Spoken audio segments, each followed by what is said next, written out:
for today's vlog. Andito tayo ngayon sa NAIA Terminal 3 kasi pupunta tayo ng Bangkok. Yes, beshies. We're going to Bangkok with Ailey. Ayan, si Ailey. And si Verna na makikita nyo rin later. So, hulaan nyo kung gaano kami katagal sa Bangkok, guys. So, pupunta kami ng Bangkok kasi nag-crave kami ng pad thai. And uuwi rin kami bukas, guys.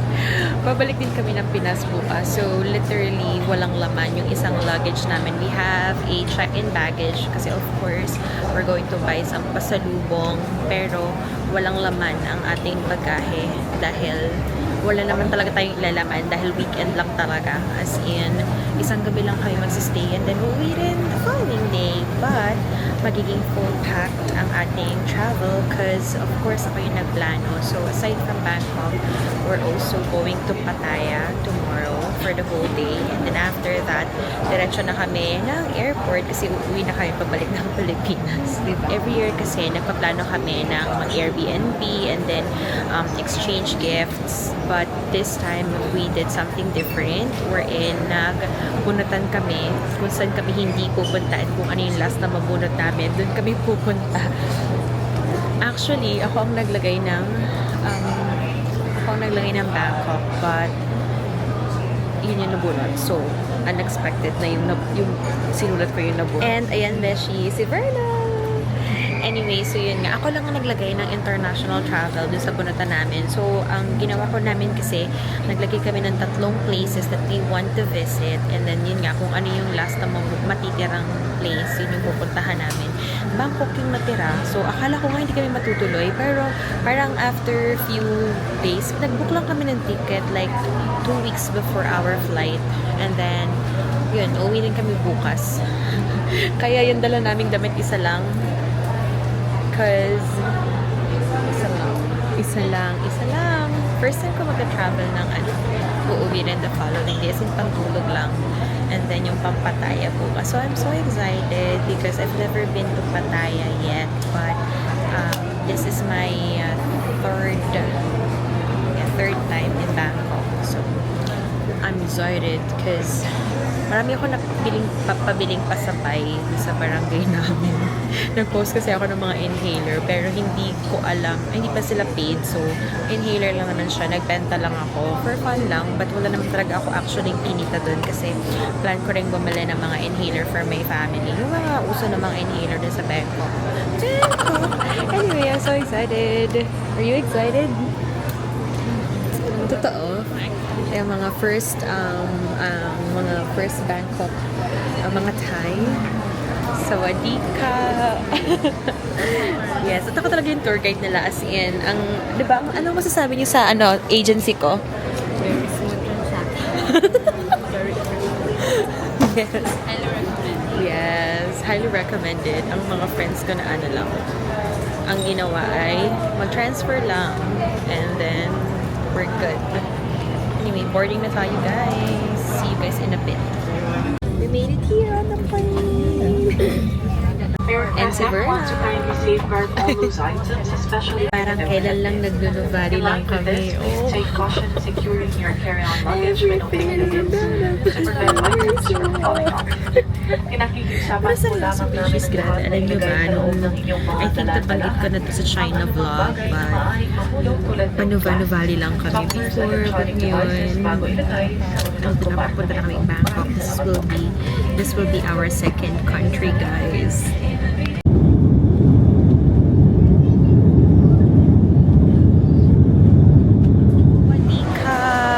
Welcome to Suvarnabhumi International Airport, Beshi. So, we just landed here in Bangkok and waiting lang ako sa mga friends ko because we're gonna claim our baggage and walang laman yung maleta namin, Beshies, kasi dito namin lalagyan ng laman from mga pasalubong and yung mga mabibili namin sa night market.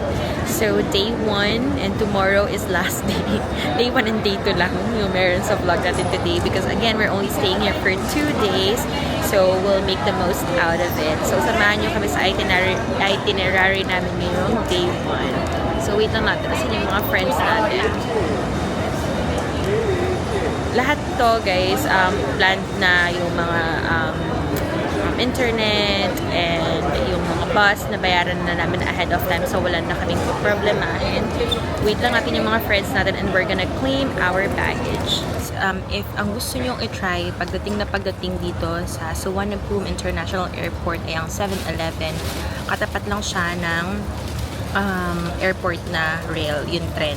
So, bumili na kami ng food namin and I'm so happy kasi talagang sobrang love ko ang 7-Eleven food. And of course, ang kanilang mga yogurt drinks. So, yung total ng kinain ko is 78 baht. So, I think if i-convert natin siya, mga around 150 pesos. So, how's your food, Ailey? Sarap, no? What about you, Mare? Sarap. So, kumain muna kami para pagsakay namin ng train, diretso na kami papuntang hotel and iwan namin yung mga baggage namin. Tapos, mamamasyal na ulit kami. So, yun. I'm so happy with this yogurt drink talaga. Ito lagi yung mga binibili ko kapag dito sa 7-Eleven. So, parang lang talaga kami nag-crave ng mga Thai food and then uuwi na ng Pilipinas the next day. But yeah, the food sa 7-Eleven is really good. Jaja approved. Verna and Ailey approved.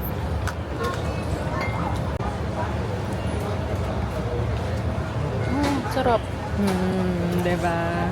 And ito naman yung kay Ailey, yung binili na Meiji chocolate flavor. Mine is strawberry naman siya, guys. I personally think na baka mas mahal pa rin dito sa airport. So, of course, lahat naman ng mga airport, mas mahal talaga yung mga food, diba? Pero yung 150 pesos na sinabi ko kanina, beshes, kasama na yung drinks doon. So, take note, yung rice meal and then yung drinks na yun. I ordered chicken pad krapao and it's so good. So, yun. Hindi ko na alam yung suit ko kakainin later. So, after nito, sakay na kami ng train and then we're going to the hotel to check in.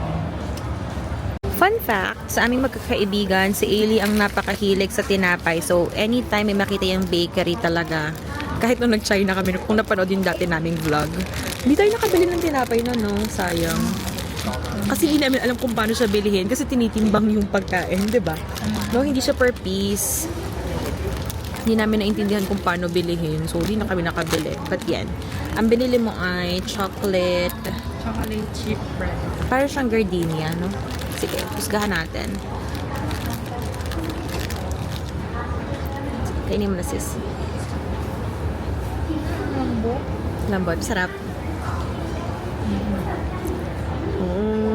Happy na siya. Sakay na kami ng train. Yes, nasa bag. So, beshies, we made it here sa Asia Hotel Bangkok. Dito kami magsistay for one night kasi nga, diba, weekend trip lang to. So, this is very close sa Ratchathewi, I hope I pronounce it right, na BTS station. So, as in pagbaba nyo nun, meron na siyang connecting na daan papunta sa hotel. So, we'll do a quick room tour ng ating hotel for today's video. So, pagpasok nyo, dito ang CR. So, meron siyang bathtub. Ayan, toilet. And my bidet, which is really good. May bidet siya. And then, this is the mirror. Mirror! And yung mirror, guys. Hello, hello. So, of course, they have mga shampoo and what's this? Shampoo and this one is foam bath. Then, meron soap, toothbrush. And then, ito yung bed namin. This is our bed. So, meron isang big bed and one small bed. And meron couch. And this is the, oh my G, the view is giving. Pwede tayo maligo sa swimming pool. Ay, wala kaming dalang damit kasi nga weekend lang. But this is the view. Oh my gosh. Everything that I bring, praise the Lord. Ganyan, yung atake ng background music. Ang ganda. And yes, may swimming pool siya. Actually, may gym din siya, beshi. So, yun. So, ang ganda. So, currently, November, beshies, ang month ngayon. If you're watching this, mainit pero hindi mainit yung hangin, which is good. Hindi siya masakit sa balat. But actually, I like this place. Ang ganda ng parang for pag magkakasama kayo, pag magkakabarkada kayo, tapos 3 magkano binala natin nyo? Parang 1.9 each ba tayo nito? Or 1.9 each kami dito. I mean, I think sulit naman na siya for comfort and syempre 4-star hotel kasi to. And yun. 4-star hotel kasi to. So parang hindi siya ganun ka, paano ba? Parang na siyang lumang hotel but hindi siya pangit. Ang pangit mag-describe, but yun nga, if you're looking for a hotel na close to the train station, sobrang ganda ng place na to kasi nga nasa train station lang siya, BTS. But I think there are still a lot of options and cheaper na place compared to this. And of course, if you plan talaga na super cheap, kagaya ng ginagawa ko before, hostel is the key. Kasi pag nag-hostel kayo, minsan talaga may breakfast silang kasama. Although dito, hindi na kasi ako kumuha ng breakfast kasi nga maaga kami bukas aalis kasi pupunta pa kaming Pattaya. So, yun. But what can you say, guys, with the hotel? Maganda. Sulit. Very shala. Averna and Ili approved. Yes. Ang maganda naman siya, guys. And then may water pa kami. Yan. May ref. Luma na talaga siya. Tingnan nyo, guys. Oh. Para siyang Manila Hotel, yung atake niya. Ganon. Yung niya. Nandun tuloy yung luggages namin, diba? Since hapon na, beshies, hindi na kami aabot sa Grand Palace. So, what araw na lang yung pupuntahan namin today. And then, of course, Chatuchak na night market. But, I came prepared, of course, because nag-book ko ng Thai massage mamayang gabi. So, sulit naman yung araw na to talaga. And, of course, mag-food trip pa tayo sa Chatuchak night market. So, ayun, day 1 pa rin tayo, beshi. So, tuloy-tuloy ang ating panonood ng vlog.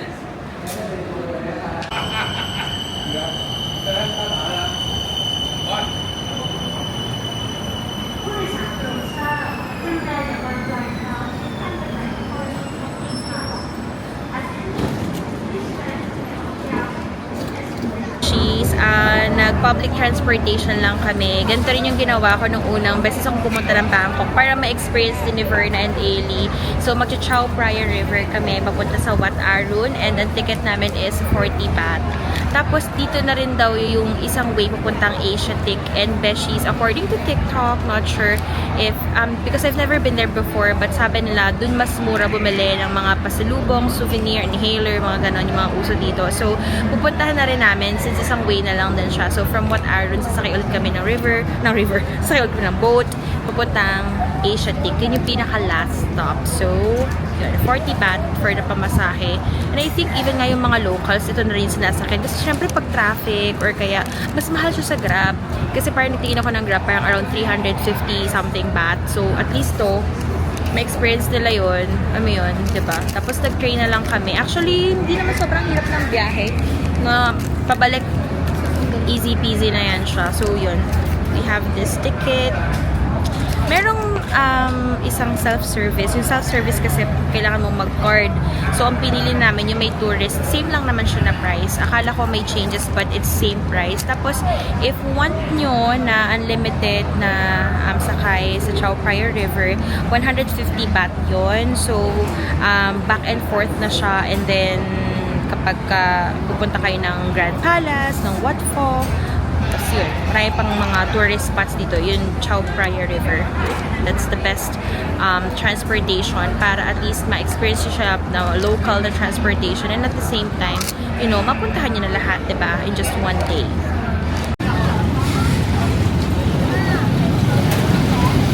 Saan nyo gusto? Taas tayo?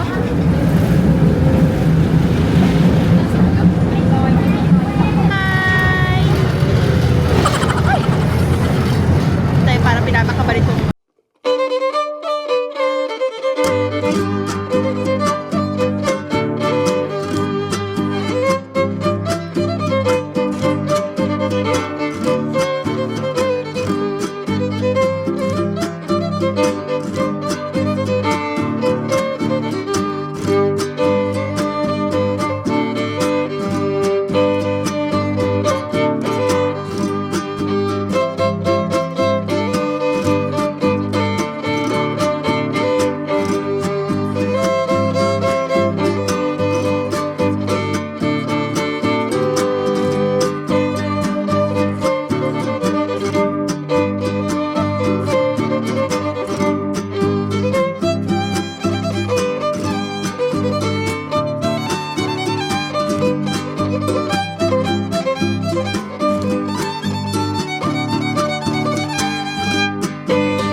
natin for today. So, sa Wat Aron kasi hindi na ako sumama kasi sobrang dami ng tao and I've been there before.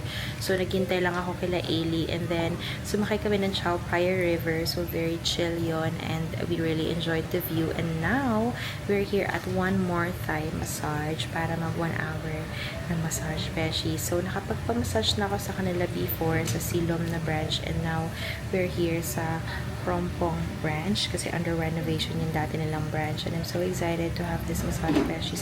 Wala pa kaming tulog kasi after work nagbiyahe ako papuntang airport and then of course travel papunta dito so medyo pagod kaming lahat. Sina Ailey naman kasi morning shift naman sila so wala rin silang tulog kasi syempre from province pa sila but yun so we really are looking forward to this massage you guys so I'll update you later kung ano pa sunod namin gagawin. Wala talaga kaming solid or fixed na itinerary but I think tonight we'll still have to go to Chatuchak or Asiatique. Depende sa dalawang yun. So I'll keep you guys posted. Sobrang random ng vlog na to but this one is just for our memories na rin kung ano mang pag gusto namin panoorin to in the future. So you guys excited for the massage? Pagod na. Hello guys. So, kakapalit lang natin ng damit and magsa-start na yung massage. 1 hour to guys. So, makakatulog tayo. Done with massage beshies. Grabe.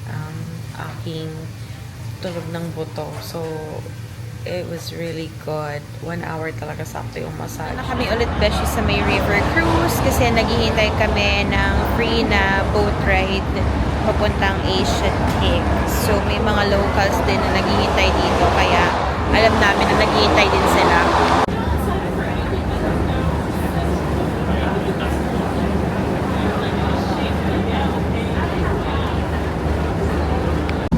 Made it beshi sa Asiatique Riverside something. So maghahanap na kami ng damit and pasalubong tonight. Grabe beshi, sobrang pagod na talaga as in to the highest level.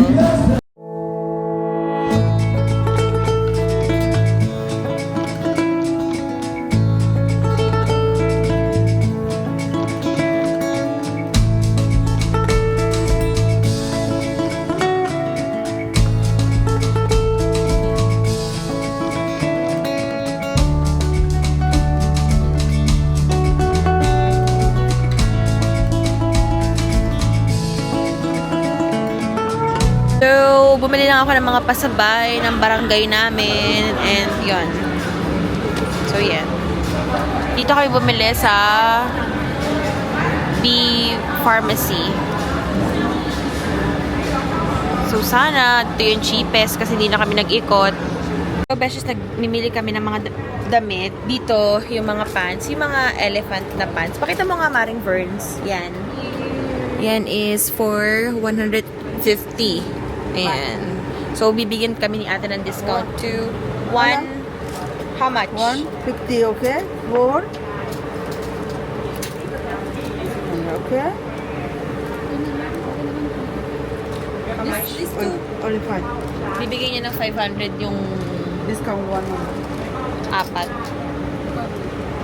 Then, check ko kung maganda tong white na to. But, let's see, guys. Kasi wala pa akong damit para bukas.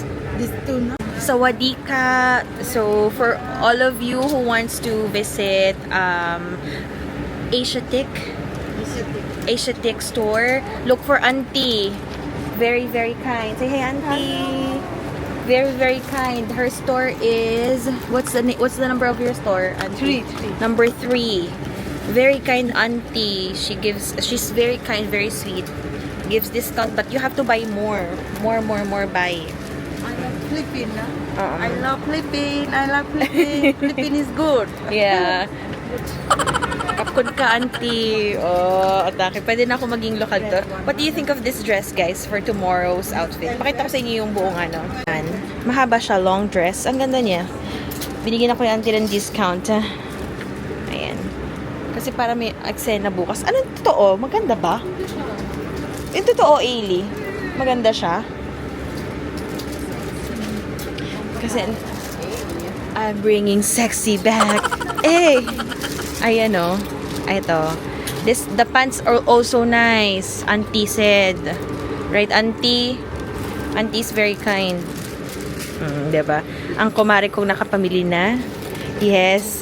Ang mga walang pera, ang mga tipong God will provide na magkakaibigan, madaming na pamili again. So, beshies, we just got here sa hotel and it's currently 12:30. So, nagutom kami. Pagwada talaga to the highest level.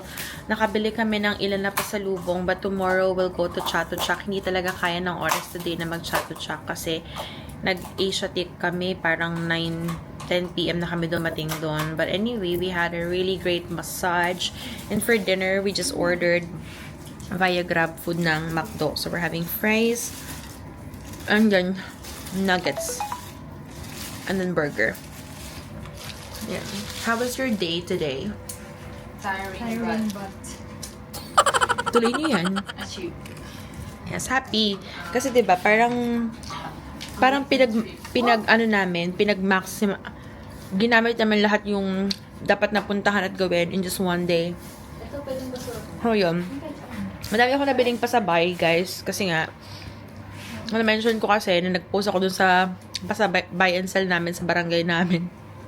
Ang dami nag-order, hindi ko akalain.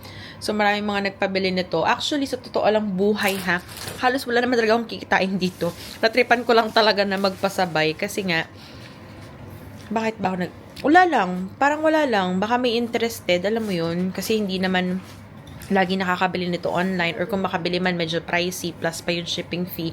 So, at least ito, ako na yung magdadala sa bahay nila. Ganun. And, mura ko lang naman siyang ibinenta. Parang 40 pesos yung each nito. And then, 100 itong isang peraso nito. Of course, yung mga friends ko, nagpasabay din sila. So, yun. Yun lang naman. Parang, hayang kasi yung maleta namin, guys, kapag di naman ako maglagay ng mga kung bibili naman ako pasalubong for myself and for my family, parang, kumbaga yung kinita ko dito, yun yung pinambili ko ng extra na inhaler. Anyway, I'll end the vlog here because we still have to take a shower, then prepare our things kasi maaga rin kayo mag-check out later kasi by 5 a.m. nasa Mochit na bus station na kami going to Pattaya. So, I'll have a separate vlog about that, of course, kasi sobrang haba na ng vlog na to. So, good luck to me sa pag-edit. Thank you so much for watching. Hope you guys enjoyed our very random weekend trip sa Bangkok. Do not forget to hit like and subscribe sa aking YouTube channel. Follow and like my Facebook and Instagram page as well. Ang link ay nasa description down below. Stay safe, stay happy, and stay healthy. Sa inyo, sa inyong buong family. God bless us all. And see you on my next vlog. Bye! Bye, Ellie! Bye, Verna! Bye! Let's eat na the nuggets. Walang rice. I miss you rice kahit one day lang. Bye-bye! Kung hindi kami sa Vietnam.